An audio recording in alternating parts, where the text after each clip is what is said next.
Good morning, students. Today I am here with you for the chapter 4 secondary market. Today we will discuss about chapter 4 secondary market. Now start. Our first question is, what is meant by secondary market? Secondary market क्या है? What is meant by secondary market? Secondary market refers to a market where securities are traded. Securities को trade किया जाता है after being initially offered to public in primary market. जब हम securities को primary market में पब्लिक को issue कर चुके होते हैं, उसके बाद जब उनको सेल और परचेज़ किया जाता है, मीन्स ट्रेडेड किया जाता है जिस मार्केट में, उस मार्केट को बोलते हैं secondary market. What is the role of secondary market? Secondary market का रोल क्या है? Our second question, what is the role of secondary market? तो there are 3 roles. There are many roles of secondary market, but here only we will discuss about the 3 roles of secondary market. First one is provide liquidity and marketability to existing securities. ये आपको liquidity provide करवाता है, marketability provide करवाता है। जो भी existing securities हैं, जो सिक्योरिटीज़ आप ऑलरेडी इशू हो चुकी हैं, तो उनके लिए एक मार्केट प्रोवाइड करवाता है, मीन्स उनको दोबारा से सेल या परचेज़ करने के लिए एक मार्केट अवेलेबल करवाता है। लिक्विडिटी प्रोवाइड करवाता है, मीन्स लिक्विडिटी मीन्स आप किसी भी टाइम पे अपनी सिक्योरिटीज़ को कैश में कन्वर्ट कर सकते हो। Stock exchanges provide a ready and continuous market for the sale and purchase of securities. Second one is pricing of the securities. Secondary market आपकी सिक्योरिटीज़ को का प्राइस भी डिसाइड करता है। Stock exchange help in constant valuation of securities which provide instant information to both buyers and sellers. Buyers को भी sellers को भी इंस्टेंट इन्फॉर्मेशन, जो भी करंट की इन्फॉर्मेशन होती है मार्केट के अंदर, वो स्टॉक एक्सचेंज प्रोवाइड करवाता रहता है टाइम टू टाइम। दस helps in pricing the securities which is based on forces of demand and supply. जो डिमांड एंड सप्लाई के बेसिस के फोर्सेस के बेसिस पे हम सिक्योरिटीज़ का प्राइस जो है वो डिसाइड करते हैं। Third one is safety of transaction. Safety of transaction का मतलब क्या है? Members of a stock exchange are well regulated. जो हमारे स्टॉक एक्सचेंज के मेंबर्स होते हैं वो वेल रेगुलेटेड होते हैं। Who are required to work within a legal framework, और उनको जो वर्क करना होता है वो एक लीगल फ्रेमवर्क के अंदर करना होता है। उनके प्रोविज़न डिसाइड होते हैं कि उनको क्या करना है, कैसे करना है। इसीलिए वो मेंबर्स हमारी ट्रांजैक्शंस की सेफ्टी को इंश्योर करते हैं। मीन्स जो भी हम ट्रांजैक्शन करते हैं, जो भी हम लेन देन करते हैं, वो हमारा सेफ्टी के साथ होता है।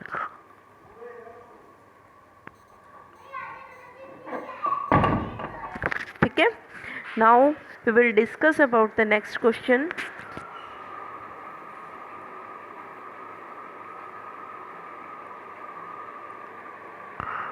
Next question is, what is the difference between primary market and secondary market? हमारी प्राइमरी मार्केट और सेकेंडरी मार्केट में क्या डिफरेंस है? क्या डिफरेंस है? What is the difference between primary market and secondary market? तो हम difference with the help of points, कुछ पॉइंट्स की हेल्प से हम पढ़ते हैं। प्राइमरी मार्केट फर्स्ट है बेसिस। बेसिस क्या है? प्राइमरी मार्केट का बेसिस क्या है? सेकेंडरी मार्केट का बेसिस क्या है? प्राइमरी मार्केट का basis, first one on the basis of securities. Securities के बेसिस पे only new securities are traded. Primary market में हम सिर्फ नई सिक्योरिटीज़ में डील करते हैं। सेकेंडरी मार्केट में हम एग्जिस्टिंग यानी कि ओल्ड या पुरानी सिक्योरिटीज़ में हम ट्रेड करते हैं। प्राइस ऑफ सिक्योरिटीज़, अभी जैसे मैंने बताया कि प्राइमरी मार्केट में जो प्राइस डिसाइड होता है वो कंपनी की मैनेजमेंट करती है। मीन्स पहले भी आपका यूनिट 3 में क्वेश्चन आ चुका है कि who decide the price of the securities. तो company with the consultation of merchant banker, company merchant banker के साथ मिलके कंसल्ट करके प्राइस को डिसाइड करती है प्राइमरी मार्केट में। लेकिन सेकेंडरी मार्केट में जो प्राइस डिटरमाइन किया जाता है वो forces of demand and supply, on the basis of demand and supply of the securities. Securities की डिमांड एंड सप्लाई के बेसिस पे डिसाइड होता है। Purchase and sale means securities are sold to investors directly by company through intermediate. यहाँ पे securities को सिर्फ और सिर्फ सोल्ड किया जाता है, परचेज नहीं किया जाता है। कंपनी डायरेक्टली सोल्ड करती है इन्वेस्टर्स को, लेकिन यहाँ पे जो सेकेंडरी मार्केट में है इन्वेस्टर्स एक्सचेंज करते हैं ऑनरशिप ऑफ द सिक्योरिटीज़, मतलब वो बाय भी कर सकते हैं और सेल भी कर सकते हैं, दोनों ही एक्टिविटी कर सकते हैं, परचेजिंग की भी और सेलिंग की भी। प्लेस ऑफ द मार्केट, जो प्राइमरी मार्केट है there is no fixed geographical location, वहाँ पे कोई फिक्स प्लेस नहीं है प्राइमरी मार्केट का। आप ऑनलाइन भी कर सकते हो, कहीं पे कंपनी डायरेक्टली कहीं पे भी इशू कर देती है ऑनलाइन। लेकिन जो सेकेंडरी मार्केट है उसका एक स्पेसिफिक प्लेस है, उसके लिए स्टॉक एक्सचेंजेस हैं हमारे इंडिया में, स्टॉक एक्सचेंजेस जो कि 24 हैं, ठीक है। तो स्पेसिफिक प्लेस है सेकेंडरी मार्केट की। Medium only buying of the securities take place, अभी जैसे मैंने बताया कि यहाँ पे सिर्फ सिक्योरिटीज़ को बाय कर सकते हैं इन्वेस्टर्स, लेकिन यहाँ पे बाइंग और सेलिंग दोनों की जा सकती हैं। Is it clear? Now our next question is what is the role of stock exchange in buying and selling shares. Buying और सेलिंग शेयर्स को बाय और सेल करना है तो उसमें स्टॉक एक्सचेंजेस का रोल क्या है? तो मेन रोल तो स्टॉक एक्सचेंजेस का ही है, क्योंकि वो एक प्लेटफॉर्म प्रोवाइड करवाते हैं। मेन रोल क्या है कि वो एक ट्रेडिंग प्लेटफॉर्म प्रोवाइड करवाते हैं बाइंग और सेलिंग के लिए। तो stock exchanges under the supervision of SEBI, security exchange board of India, जो इतने भी स्टॉक एक्सचेंजेस हैं वो किसके सुपरविजन के अंडर वर्क करते हैं? सेबी के अंदर। प्रोवाइड ट्रेडिंग प्लेटफॉर्म, अभी मैंने जैसे बताया कि ये आपको ट्रेडिंग प्लेटफॉर्म प्रोवाइड करवाते हैं where buyers and sellers can meet to transact in securities. अगर उन्होंने सिक्योरिटीज़ में ट्रांजैक्शन करनी है तो जहाँ पे बायर और सेलर आपस में मिल सकते हैं, वो ट्रेडिंग प्लेटफॉर्म कौन प्रोवाइड करवाता है? स्टॉक एक्सचेंजेस प्रोवाइड करवाते हैं। The trading platform provided by NSC is the electronic one. सिर्फ एनएससी का, एनएससी की फुल फॉर्म क्या है? National stock exchange, national stock exchange, ठीक है। तो नेशनल स्टॉक एक्सचेंज एक ऐसा इलेक्ट्रॉनिक प्लेटफॉर्म है, there is no need for buyers and sellers to meet at physical location, किसी फिजिकल लोकेशन पे मिलने की ज़रूरत नहीं है। They can trade through computerised trading, वो कंप्यूटराइज ट्रेडिंग के थ्रू ट्रेडिंग कर सकते हैं। Screen available with the NSC trading members, NSC के जो ट्रेडिंग मेंबर्स हैं उनके पास जो स्क्रीन अवेलेबल होता है उस कंप्यूटराइज्ड ट्रेडिंग वहाँ पे वो कर सकते हैं। Next question is what is demutualisation of stock exchange. Demutualisation refers to the legal structure, ये एक लीगल स्ट्रक्चर को डिफाइन करता है स्टॉक एक्सचेंजेस के। Legal structure of an exchange where ownership, management and trading, ये 3 एक्टिविटीज़ होती हैं। डीम्यूचुअलाइजेशन और म्यूचुअलाइजेशन में ध्यान रखना है, ये 3 एक्टिविटीज़ हैं। Ownership, management and trading rights at exchange are segregated from one another. अगर ये तीनों work, ownership, management and trading members अलग अलग हैं, अलग अलग मेंबर्स या अलग अलग ग्रुप इस काम को करते हैं, मीन्स ओनर कोई और है, मैनेज कोई और करता है, ट्रेडिंग कोई और करता है, तो that is called demutualisation of stock exchange. हमारा next question is how is mutualised exchange different from the mutual exchange. हमारे जो डीम्यूचुअलाइज्ड एक्सचेंज हैं वो डिफरेंट कैसे हैं म्यूचुअलाइज्ड एक्सचेंज से? तो अभी जैसे मैंने बताया कि demutualisation is the legal structure of the exchange whereby ownership, management and trading rights at the exchange are segregated from one another. But in mutual exchange, 3 functions of ownership, management and trading are concentrated into a single group. एक single group में उनको concentrated किया जाता है। तीनों को एक ही person single group ही continue करता है, ठीक है। एक ही पर्सन वही ओनर होता है, वही मैनेजर होता है और वही ट्रेडिंग करता है, ठीक है। अगर तीनों एक ही हैंड में हैं तो that is called mutual exchange. Clear? Now our next question is what is the screen based trading. Screen based trading क्या है?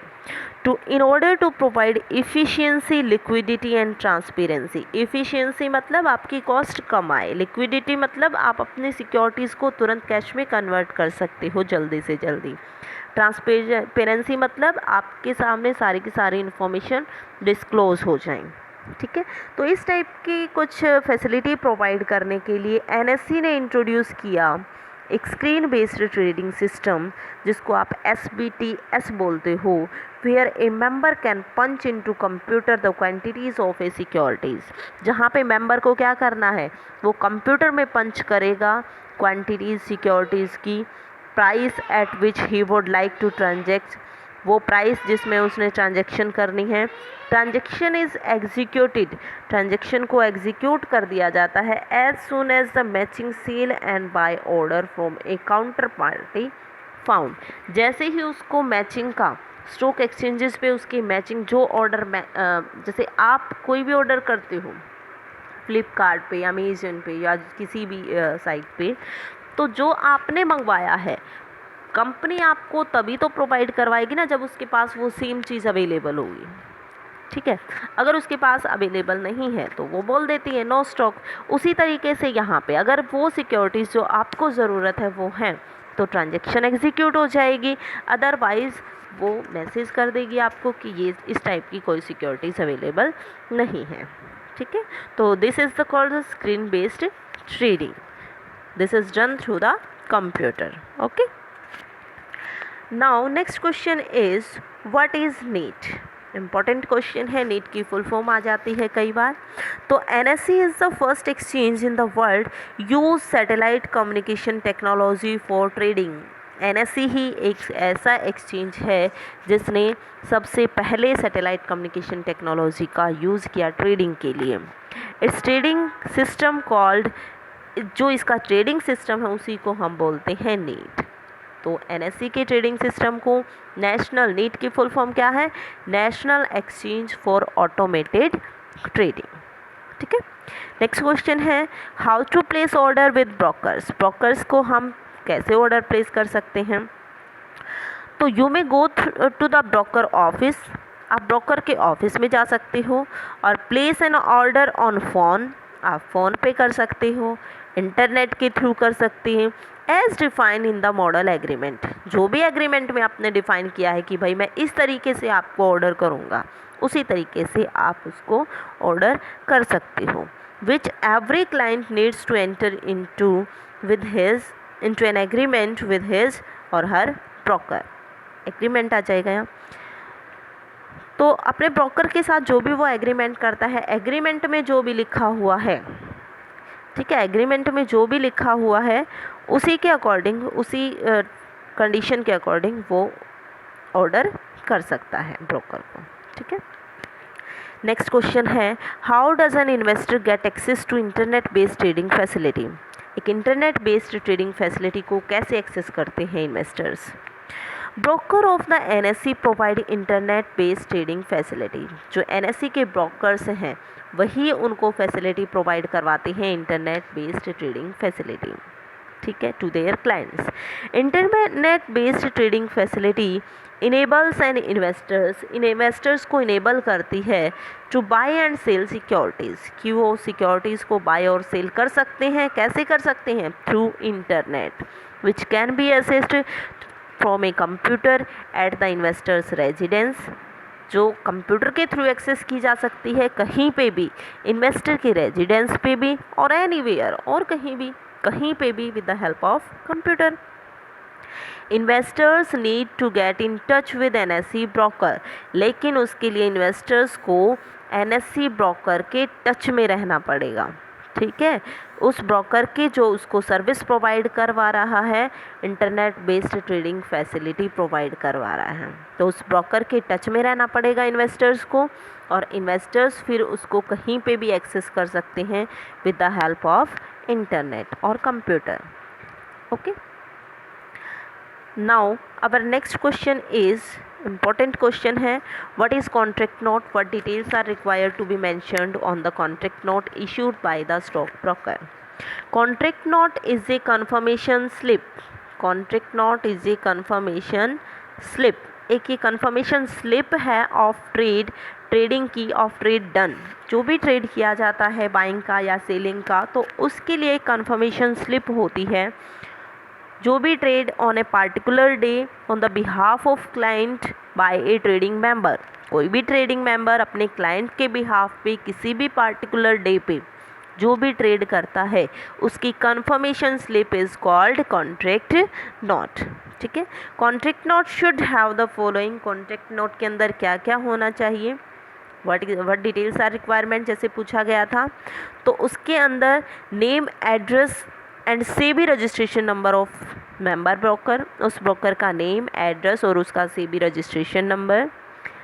सेकेंड, डीलिंग ऑफिस एड्रेस, जो ऑफिस का एड्रेस है, टेलीफोन नंबर है, फैक्स नंबर है, code number of the member given by the exchange, exchange ने उस member को कोड नंबर क्या दिया है वो होना चाहिए।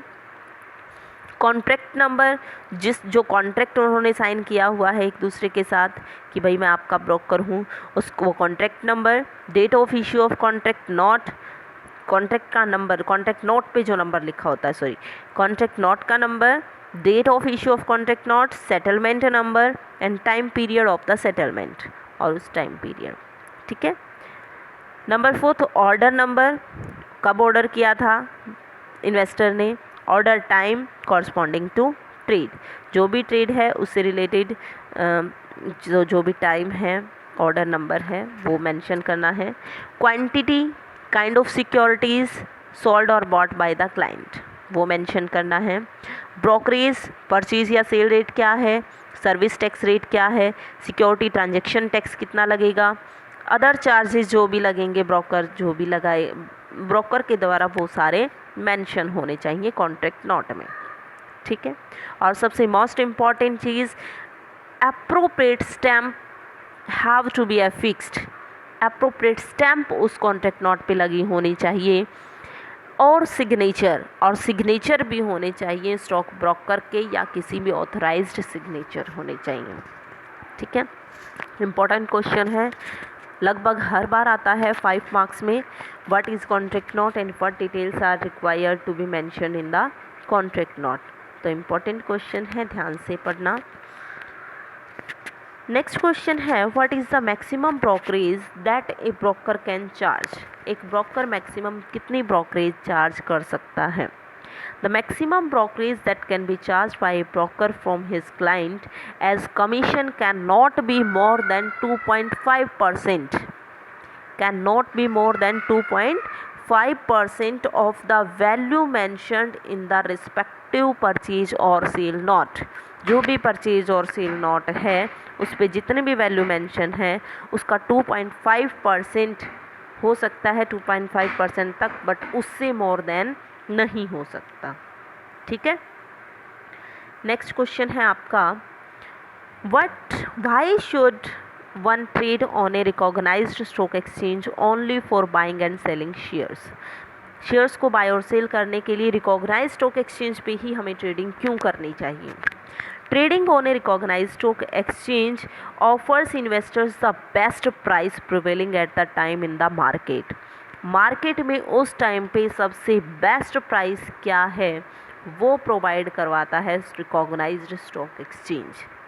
ठीक है, फर्स्ट थिंग, इसीलिए हमें रिकॉग्नाइज स्टॉक एक्सचेंज पे ट्रेडिंग करनी चाहिए। Second, provide access to investor grievance and redressal mechanism of stock exchanges, stock exchanges हमें, जो रिकॉग्नाइज स्टॉक एक्सचेंजेस होगा वो इन्वेस्टर को ग्रीवेंसेस, मतलब उसका कोई भी झगड़ा हो गया उसको सुलझाने का रिड्रेसल का मैकेनिज्म भी वहाँ पे होता है। ठीक है, तो इन्वेस्टर्स के साथ कोई भी फ्रॉड नहीं किया जाता, उसकी ग्रीवेंस को रिड्रेस किया जाता है। Number 3, provide protection against any counter party risk, अगर कोई भी काउंटर पार्टी रिस्क हो जाता है तो उसके अगेंस्ट प्रोटेक्शन भी प्रोवाइड करवाता है कोई भी recognised stock exchange. Up to a prescribed limit, कुछ लिमिट तक वो उसके रिस्क को कम करने की कोशिश करता है, और उसके लिए जो रिकॉग्नाइज्ड स्टॉक एक्सचेंज हैं क्या बनाते हैं, इन्वेस्टर प्रोटेक्शन फंड। ठीक है, उसके बाद next question is, how to know if broker और सब ब्रोकर इज़ रजिस्टर्ड, कोई ब्रोकर या सब ब्रोकर रजिस्टर है या नहीं है, ये हमें कैसे पता लगेगा। One can confirm it by verifying the registration certificate issued by the SEBI. SEBI एक रजिस्ट्रेशन सर्टिफिकेट प्रोवाइड करवाती है, उसको वेरीफाई करके हम कंफर्म कर सकते हैं। जो ब्रोकर का रजिस्ट्रेशन नंबर है, ब्रोकर का रजिस्ट्रेशन नंबर स्टार्ट होता है विद द लेटर INB, और सब ब्रोकर का जो रजिस्ट्रेशन नंबर है वो स्टार्ट होता है INS। तो ये इसकी एक रिकॉग्निशन है, एक पहचान है, जिससे हमें पता लगता है कि रजिस्टर्ड है या नहीं है। ठीक है। Next question, what precautions must one take before investing in stock market. Stock market में इन्वेस्ट करने से पहले हमें क्या प्रिकॉशंस लेनी चाहिए। First one is make sure your broker is registered with SEBI. सबसे पहले श्योर करो कि आपका ब्रोकर जो है वो सेबी के साथ रजिस्टर्ड है। Second one, ensure that you receive contract note for all your transactions from your broker with in 1 working day of the execution of the trade. जब भी ट्रेड आप करते हो उसके विद इन 1 वर्किंग डे आप ये ensure कर लो कि आपने कॉन्ट्रैक्ट नोट रिसीव कर लिया है या नहीं किया है। ठीक है। Third, do not mislead by the market rumours. जो मार्केट में अफवाहें होती हैं उससे मिसलीड कभी भी मत हो। ड्यूरिंग एडवर्टाइजमेंट, एडवर्टाइजमेंट में बहुत सारी अफवाहें बताई जाती हैं, हॉट टिप्स बताई जाती हैं ऑफ द डे की, उनसे कभी भी धोखा आप मत खाओ। ठीक है। नेक्स्ट वन इज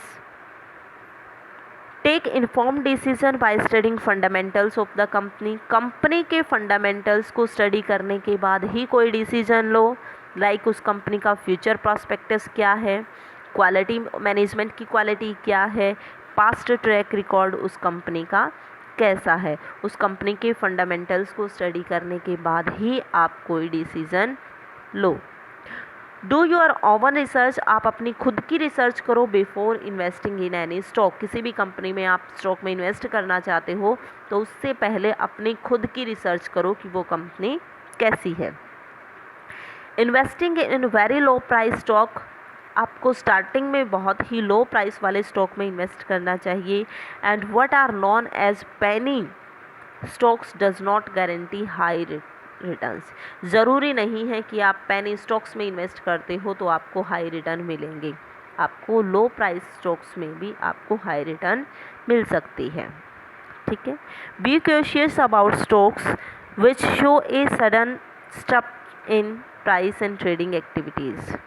आप सावधान रहो, be cautious about the stocks अपने जहाँ पे भी आप इन्वेस्ट कर रहे हो, क्योंकि उनमें सडन चेंजेस दिखा देते हैं प्राइसेस में और ट्रेडिंग एक्टिविटीज़ में।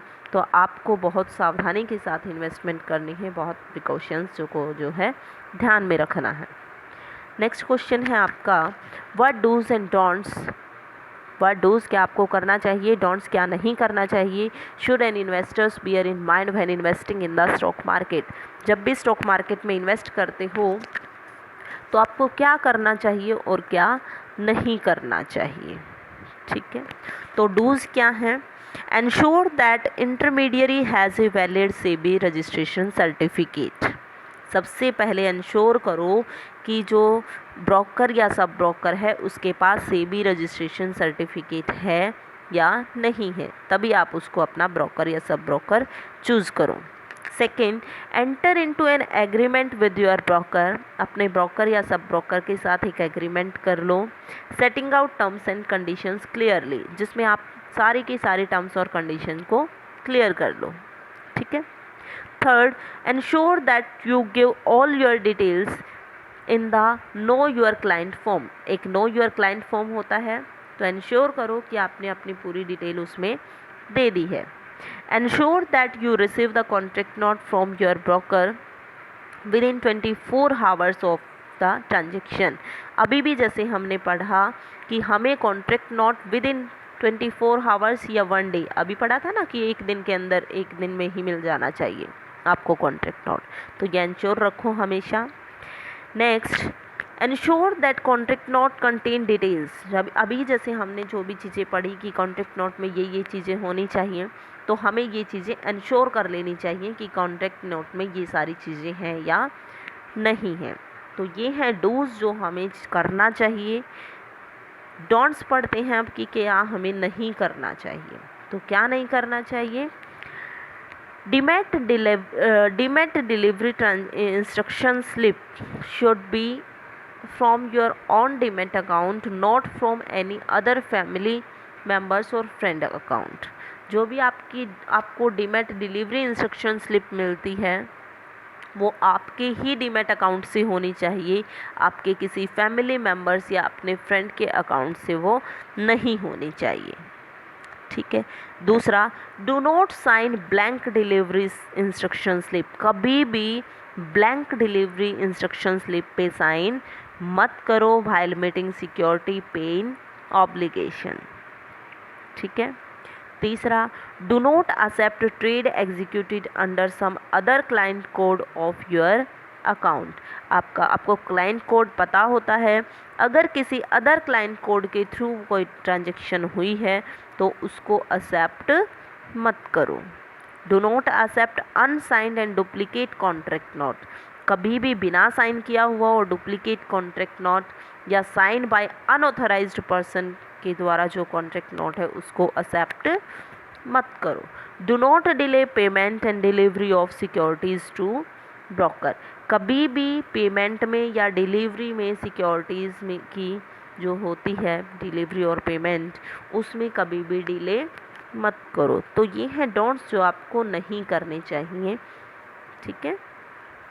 Now our next question is what are the products dealt in secondary market। Secondary market में कौन कौन से प्रोडक्ट्स की में डीलिंग होती है। ठीक है। तो there are mainly two financial product जिसमें डीलिंग होती है, वो टू फाइनेंशियल प्रोडक्ट होते हैं, एक शेयर्स और एक बॉन्ड्स। एक शेयर्स होता है और एक बॉन्ड्स होते हैं। तो यहाँ पे शेयर्स क्या होते हैं, स्मॉलेस्ट पार्ट ऑफ कैपिटल का जो सबसे छोटा पार्ट होता है उसको हम बोलते हैं शेयर्स। ठीक है। इक्विटी शेयर्स के भी कई सारे पार्ट्स हैं, जैसे इक्विटी शेयर्स जो आपकी ओनरशिप को रिप्रेजेंट करते हैं, represents the fractional ownership in the business में आप कितने पार्ट के लिए ओनर हो, वो होते हैं इक्विटी शेयर्स। ठीक है। राइट इशू या राइट शेयर्स कौन से होते हैं, ये आप पहले भी हम यूनिट 3 में डिस्कस कर चुके हैं। Issue of new securities to existing shareholders in the ratio those already held at a price. Existing shareholders को जो हम न्यू सिक्योरिटीज़ इशू करते हैं उनको बोलते हैं राइट इशू। ठीक है। थर्ड वन है cumulative preference shares. Cumulative preference shares क्या होते हैं, प्रेफरेंस शेयर्स की ही टाइप होती है ये। इक्विटी और प्रेफरेंस दो टाइप के शेयर्स होते हैं। तो प्रेफरेंस शेयर की टाइप होती है विच डिविडेंट एक्यूमुलेट्स। कॉमुलेटिव है मतलब उनका डिविडेंट इकट्ठा होता जाता है, इफ़ रिमेन अनपेड। अगर हम उनको डिविडेंट पे नहीं करते तो जब तक पे नहीं करते वो कलेक्ट होता रहता है उनका। All the arrears of the preference dividend have to be paid. वो हमें पे करना होता है before paying dividend to equity shares. Equity shares को डिविडेंड के पे करने से पहले हमें उनको डिविडेंड पे करना पड़ेगा। ठीक है। फोर्थ है आपका कॉमुलेटिव कन्वर्टिबल प्रेफरेंस शेयर्स। ये क्या होते हैं, ये कॉमुलेटिव भी होता है, मतलब इनका इंटरेस्ट भी एक्यूमुलेट होता रहता है, साथ में हम इनको कन्वर्ट भी करवा सकते हैं इक्विटी में। तो ये it is type of preference shares where dividend payable on the same accumulates होता रहता है, इफ़ नॉट पेड, अगर पे नहीं किया गया है, आफ्टर ए स्पेसिफाइड डेट, और एक स्पेसिफिक डेट के बाद these shares will be converted into equity capital of the company. In shares को इक्विटी कैपिटल में कन्वर्ट कर दिया जाएगा। ठीक है। अभी जैसे मैंने बताया जिन शेयर्स को हम इक्विटी में प्रेफरेंस शेयर हैं, ये अगर हम इनको इक्विटी में कन्वर्ट कर सकते हैं तो ये हो जाएंगे कन्वर्टिबल प्रेफरेंस शेयर। ठीक है। दूसरी टाइप हमने पढ़ी, क्या इशू कर सकते हैं, बॉन्ड्स को इशू कर सकते हैं।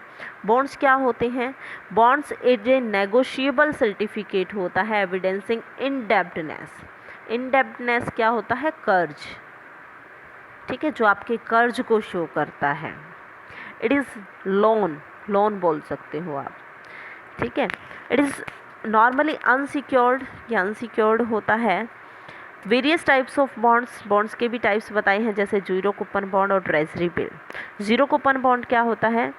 जीरो क्यों बोलते हैं? क्योंकि इस पे बॉन्ड्स इश्यूड एट डिस्काउंट, ये डिस्काउंट पे इशू किए जाते हैं, रीपेड इनको फेस वैल्यू पे किया जाता है, यहाँ पे कोई भी इंटरेस्ट पे नहीं किया जाता, इसीलिए इसको ज़ीरो कूपन बॉन्ड बोलते हैं, क्योंकि ये 0%, इसकी इंटरेस्ट रेट 0% होती है। ठीक है, इंटरेस्ट नहीं मिलता, जो डिस्काउंट होता है वही इनकी रिटर्न होती है, इनको डिस्काउंट पे इशू किया जाता है। ठीक है, दूसरा है ट्रेजरी बिल, जो short term bearer discount security issued by the government as a means of financing their cash requirement. Cash requirement को फाइनेंस करने के लिए जब गवर्नमेंट कोई भी सिक्योरिटी इशू करती है, बियरर डिस्काउंट सिक्योरिटी इशू करती है अप टू 1 ईयर की शॉर्ट टर्म, तो उसको बोलते हैं ट्रेजरी बिल। ठीक है, नेक्स्ट क्वेश्चन है Y should one invest in equities in particular. Equities में ही किसी को इन्वेस्ट क्यों करना चाहिए? तो उसका भी रीज़न है, equities have potential to increase in value over time. Time के साथ साथ ही इनकी जो वैल्यू है वो इंक्रीज़ होती जाती है, ये इसका फर्स्ट रीज़न है। Second, compare to most other form of investment, अगर हम अदर फॉर्म्स ऑफ इन्वेस्टमेंट के साथ कंपेयर करें तो investing in equities shares offers highest rate of return if invested over a long period. अगर लॉन्ग पीरियड के लिए इन्वेस्ट किया जाता है तो ये हमें हाई रिटर्न प्रोवाइड करवाते हैं, ये इसका दूसरा रीज़न है कि हमें इक्विटीज़ में ही इशू इन्वेस्टमेंट क्यों करनी चाहिए। ठीक है, नेक्स्ट क्वेश्चन है what has been the average return on equities in India. India में इक्विटीज़ पे एवरेज रिटर्न क्या है, लगभग क्या एवरेज रिटर्न मिल जाती है? तो इसका आंसर है कि if we take Nifty index returns for past 15 years, अगर हम निफ्टी इंडेक्स को स्टडी करें लास्ट के 15 ईयर्स को, तो Indian stock market has return about 16% to investors on an average in terms of increase in share price. मतलब 16% इंक्रीज होता है शेयर प्राइस में, और कैपिटल एप्रिसिएशन एनुअली साल में। ठीक है, बिसाइड्स दैट उसके अलावा on average stocks have paid 1.5% dividend annually. Dividend में रिटर्न में कितना चेंज होता है? 1.5%। ठीक है, तो on an average total 16% capital में चेंज हो जाता है और 1.5% उनकी रिटर्न में डिविडेंड में चेंज हो जाता है। नेक्स्ट क्वेश्चन है what are the factors that influence the price of a stock. एक स्टॉक के प्राइस को कौन कौन सी फैक्टर्स इन्फ्लुएंस करते हैं, प्रभावित करते हैं? तो मेनली वहाँ पे दो फैक्टर्स हैं, एक स्टॉक स्पेसिफिक, एक मार्केट स्पेसिफिक। स्टॉक स्पेसिफिक की बात करते हैं, factors related to people expectations, जो स्टॉक के रिगार्डिंग पीपल्स की एक्सपेक्टेशंस हैं अबाउट द कंपनी, उस कंपनी के बारे में लोगों की जो एक्सपेक्टेशंस हैं, उस कंपनी की फ्यूचर अर्निंग कैपेसिटी के बारे में लोगों की जो एक्सपेक्टेशन है, फाइनेंशियल हेल्थ, मैनेजमेंट उस कंपनी की, level of technology and market skills. Means on the basis of company की रेपुटेशन, कंपनी के बारे में लोगों की क्या एक्सपेक्टेशंस हैं, वो फैक्टर्स जो होते हैं वो हैं स्टॉक स्पेसिफिक। ठीक है, मार्केट स्पेसिफिक के बारे में क्या है? Factor is influenced by investors sentiment, investors का sentiment towards the stock market as whole. This factors depend on environment rather than performance of a particular company. एक यहाँ पे कंपनी पे ध्यान नहीं देते कि उस कंपनी की परफॉर्मेंस क्या है, बल्कि एनवायरनमेंट पे डिपेंड करता है कि एनवायरनमेंट में, उस मार्केट में उसकी क्या वैल्यू है। ठीक है, events favourable to business environment, अगर इवेंट्स हमारे बिजनेस एनवायरनमेंट की फेवरेबल हैं, resulting in boom in the market, तो मार्केट में प्राइस बहुत हाई हो जाता है। On the other hand unfavourable events हैं तो वो मार्केट में डिप्रेस, मार्केट में प्राइस बहुत डाउन चला जाता है। तो मार्केट में उस कंपनी की क्या वैल्यू है वो डिपेंड करती है, वो है मार्केट स्पेसिफिक। ठीक है। नेक्स्ट क्वेश्चन है what is mean by growth stock और वैल्यू स्टॉक। ग्रोथ स्टॉक और वैल्यू स्टॉक क्या है? Growth stock companies whose potential और ग्रोथ इन सेल्स और अर्निंग आर एक्सीलेंट, बहुत बढ़िया है, कंपनी की ग्रोथ भी बहुत अच्छी है, सेल्स और अर्निंग भी बहुत एक्सीलेंट है, are growing faster than other company, और बहुत फास्ट ग्रो कर रही है अदर कंपनीज की कंपैरिजन में मार्केट में। Stocks in the same industry are called, तो इस टाइप की इंडस्ट्री में जो स्टॉक्स होते हैं उनको बोलते हैं ग्रोथ स्टॉक। ठीक है। वैल्यू स्टॉक कौन से होते हैं? Stocks that have been overlooked by the other investors and which may have a hidden value, जो इन्वेस्टर्स ओवरलुक करते हैं, इन्वेस्टर्स को दिखाई नहीं देते, but have a hidden value, लेकिन कुछ हिडन वैल्यू होती है, उसको बोलते हैं value stock. Value investors look to buy stocks that are undervalued, इस टाइप के इन्वेस्टर्स क्या करते हैं, जो अंडर वैल्यूड हैं उनको बाय करते हैं, परचेज करते हैं उस टाइप के स्टॉक को, एंड होल्ड दी स्टॉक, उनको अपने पास रखते हैं, until rest of the market realised the real value of the company asset, जब तक मार्केट में रियल वैल्यू का पता लगता है तब तक वो उसको अपने पास ही रखते हैं, और जब मार्केट में उसकी वैल्यू हाई हो जाती है तब उनको सेल कर देते हैं। ठीक है। तो इस टाइप के होते हैं वैल्यू स्टॉक्स। नेक्स्ट क्वेश्चन है how one can acquire equity shares. Equity shares को कैसे एक्वायर कर सकते हैं? तो दो तरीके से कर सकते हो आप। You may subscribe to issue made by corporates in primary market through the fresh issue, fresh public को फ्रेश नए शेयर्स इशू करके प्राइवेट प्लेसमेंट के थ्रू या किसी भी थ्रू नए शेयर्स को प्राइमरी मार्केट में इशू करके आप सब्सक्राइब कर सकते हो। दूसरा, यू में purchase shares from secondary market, दो ही है, या तो प्राइमरी मार्केट या सेकेंडरी मार्केट। ठीक है। तो सेकेंडरी मार्केट भी आप ट्रेडिंग करते हो तो वहाँ पे भी अपनी सिक्योरिटीज़ को सेल परचेज आप ब्रोकर के थ्रू कर सकते हो और इक्विटीज़ को एक्वायर कर सकते हो। ठीक है। नेक्स्ट क्वेश्चन है आपका what is bid and ask price. Bid price कौन सा होता है, आस्क प्राइस कौन सा होता है? बिड प्राइस को बोलते हैं बायर प्राइस। बायर प्राइस मतलब bid is the price at which buyer is ready to buy, at which buyer is ready to buy the stock which intend to sell, जो कोई सेल करना चाहता है और बायर उसको बाय करने के लिए रेडी है जिस प्राइस पे, उस प्राइस को बोलते हैं बिड प्राइस।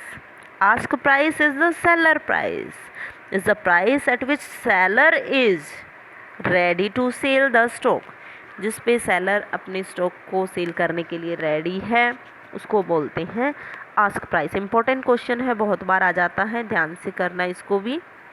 नेक्स्ट क्वेश्चन है आपका व्हाट इज़ पोर्टफोलियो। पोर्टफोलियो क्या है? ए portfolio is the combination of different investment assets. Portfolio जो है वो डिफरेंट इन्वेस्टमेंट एसेट्स का कॉम्बिनेशन है।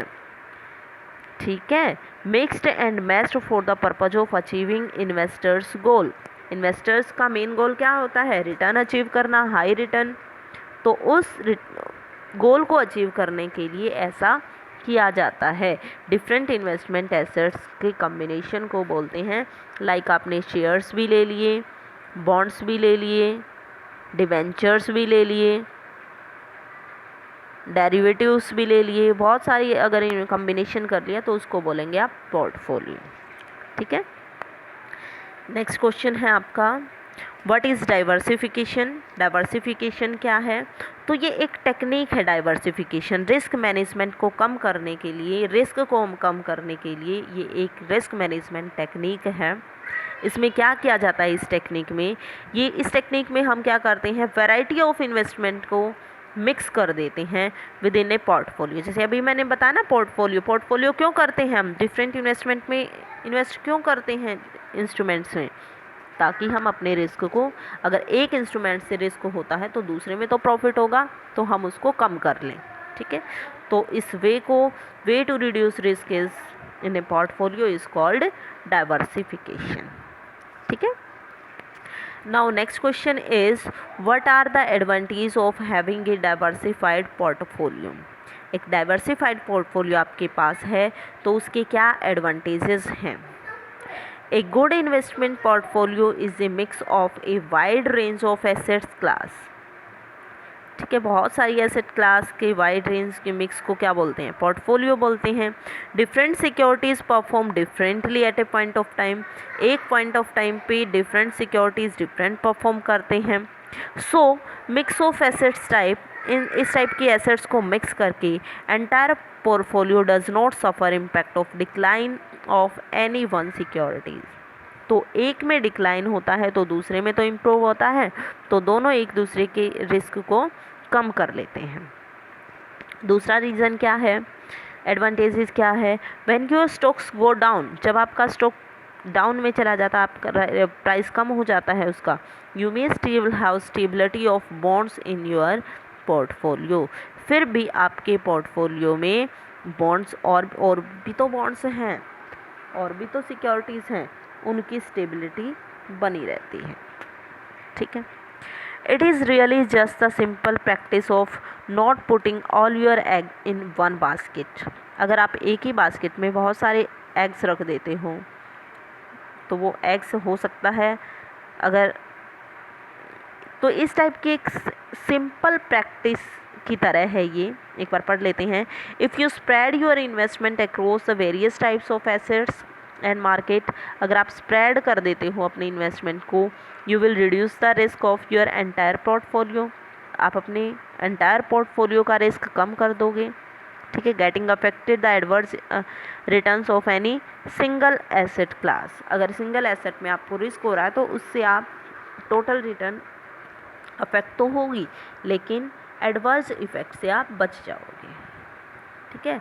तो सारे एग्स को एक बास्केट में ना रख, एक ही बास्केट में रखना, ठीक है, नहीं रखना चाहिए. अलग अलग रखोगे तो आप मतलब अलग अलग होने चाहिए. ठीक है. अलग अलग तरह की इन्वेस्टमेंट होनी चाहिए. ठीक है. तो नेक्स्ट क्वेश्चन है आपका, व्हाट इज़ डेब्ट इंस्ट्रूमेंट? डेब्ट इंस्ट्रूमेंट क्या है और उसकी फीचर्स क्या हैं? तो डेब्ट instrument represent a contract where by one party lend money. एक पार्टी मनी उधार कर देती है to another on predetermined terms with regards to rate and periodicity of interest. Repayment of principal amount by the borrower to the lender. तो ये बहुत सारी terms and condition है. इस बेसिस पे अगर कोई पार्टी दूसरी पार्टी को लोन देती है तो उसको बोलते हैं डेब्ट इंस्ट्रूमेंट. ठीक है. ईच डेब्ट इंस्ट्रूमेंट हैज़ 3 फीचर्स. हर डेब्ट इंस्ट्रूमेंट की 3 फीचर्स होती हैं, maturity, coupon and principal. Maturity क्या है? Maturity of a bond refers to the date on which the bond matures. वो डेट जिस पे बॉन्ड मैच्योर होता है उसको बोलते हैं maturity date. Which is the date on which the borrower agree to repay the principal. जिस date पे प्रिंसिपल बोरोवर को पे किया जाता है उसको बोलते हैं मैच्योरिटी डेट. ठीक है. टर्म्स टू मैच्योरिटी मतलब जितना टाइम उसको मैच्योर होने में रहता है, number of years remaining for the bonds to mature is called term to maturity. ठीक है. नेक्स्ट है कूपन. कूपन क्या होता है? कूपन होती है इंटरेस्ट रेट, जो इंटरेस्ट पेमेंट होती है जिस रेट पे उसको बोलते हैं कूपन रेट. ठीक है. तो coupon refers to the periodic interest payment made by the borrower to the lender. Coupon rate is the rate at which interest is paid and usually represented as percentage of par value of bond. ठीक है. Principal क्या होता है? Principal is the amount that has been borrowed. जो हमने बोरो किया है amount, उसी को हम प्रिंसिपल बोलते हैं. उसको पार वैल्यू भी बोलते हैं, उसको फेस वैल्यू भी बोलते हैं बॉन्ड की. ठीक है. नाउ अगर next question is what is mean bye interest payable. वही अभी बताया मैंने कि अमाउंट जो भी पे किया जाता है बोरोवर को जो अमाउंट पे किया जाएगा, बोरोवर जो करता है लेंडर को, उस अमाउंट को बोलते हैं इंटरेस्ट. ठीक है. नेक्स्ट क्वेश्चन है, what are the segment of डेब्ट मार्केट इन इंडिया. इंडिया में डेब्ट मार्केट के क्या सेगमेंट हैं? What are the segments in डेब्ट मार्केट? डेब्ट मार्केट में क्या सेगमेंट्स हैं? तो देयर आर मेन जो 3 सेगमेंट्स हैं वो डिफाइन कर लेते हैं. There are 3 main segments in the डेब्ट market. First, government securities, public sector units and corporate securities. Government securities क्या है? Market of government securities comprises of central, state and state sponsored securities. जो government की ही securities होती हैं, या तो सेंट्रल गवर्नमेंट की, या स्टेट गवर्नमेंट की, या स्टेट स्पॉन्सर्ड सिक्योरिटीज़ होती हैं, उनके टोटल को बोलते हैं हम government securities. Public sector units bond कौन से होते हैं? जो लोकल बॉडीज़ होती हैं लाइक म्यूनिसिपैलिटीज़ हैं, ठीक है, हैव बिगन टू टेप डेब्ट मार्केट फॉर फंड. उन्होंने भी डेब्ट मार्केट में एंटर करना स्टार्ट कर दिया है. Some of the PSU bonds are tax free. बल्कि वो जो PSU बॉन्ड्स हैं बहुत सारे टैक्स फ्री हैं, while most bonds including government securities are not tax free. और बहुत सारे टैक्स फ्री नहीं हैं, ठीक है. तो बहुत सारी जो लोकल बॉडीज़ हैं, उन म्यूनिसिपैलिटीज़ हैं, उनके वो जो जब डेब्ट मार्केट में एंटर करती हैं तो उनको बोलते हैं public sector units bonds. Corporate securities कौन सी होती हैं? Corporate bond market comprises of commercial paper and bonds. Commercial papers और बॉन्ड्स को जब इशू करते हैं तो उसको बोलते हैं corporate securities. Now next question is, who are the participants in the डेब्ट मार्केट? डेब्ट मार्केट में पार्टिसिपेंट कौन कौन है? तो इन्वेस्टर्स इन द डेब्ट मार्केट आर मेनली बैंक. जो डेब्ट मार्केट में एंटर करते हैं वो मेनली बैंक हैं, फाइनेंशियल इंस्टीट्यूशंस हैं, म्यूचुअल फंड्स हैं, प्रोविडेंट फंड्स हैं, इंश्योरेंस कंपनीज़ हैं और कॉरपोरेट्स हैं. कॉरपोरेट्स मतलब कंपनीज, ठीक है. तो ये सब हैं, तो ये पार्टिसिपेंट्स हैं डेब्ट मार्केट में.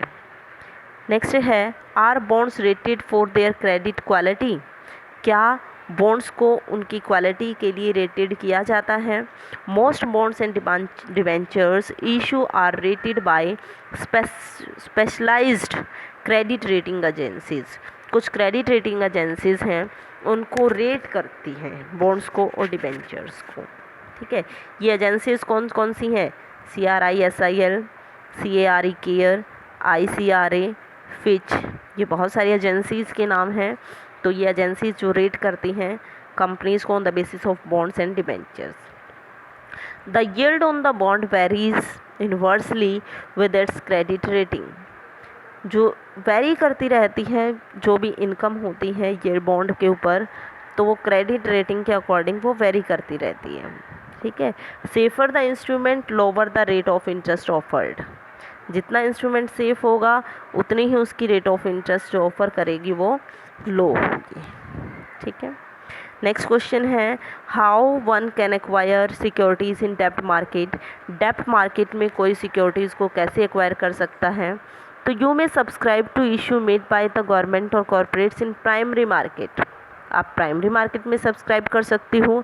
अल्टरनेटिवली दूसरा कौन सा? Secondary market. वही सेम डेब्ट को भी आप प्राइमरी मार्केट में या सेकेंडरी मार्केट में थ्रू स्टॉक एक्सचेंजेस, ठीक है. तो दोनों तरीके से आप एक्वायर कर सकते हो. नेक्स्ट है आपका, what is the difference between bond and debentures? Bonds और डिबेंचर्स में क्या डिफरेंस है? तो बॉन्ड जो टर्म यूज़ करती है वो डेब्ट इंस्ट्रूमेंट के लिए यूज़ होती है. कौन यूज़ करता है इसको? सेंट्रल और स्टेट गवर्नमेंट या पब्लिक सेक्टर ऑर्गेनाइजेशंस, ठीक है. लेकिन जो डिबेंचर टर्म है वो यूज़ करती हैं private corporate sectors. Private sectors जो यूज़ करते हैं डेब्ट इंस्ट्रूमेंट के लिए वो है डेब्ट डिबेंचर्स मतलब, और जो गवर्नमेंट जो टर्म यूज़ करती है वो करती है बॉन्ड, ठीक है. सिर्फ यही डिफरेंस है, बाकी डिबेंचर्स और बॉन्ड सेम ही होते हैं, सिर्फ यही सिंगल डिफरेंस है. तो इतनी ही थी आपकी unit 4. Thank you for listening carefully. Thanks.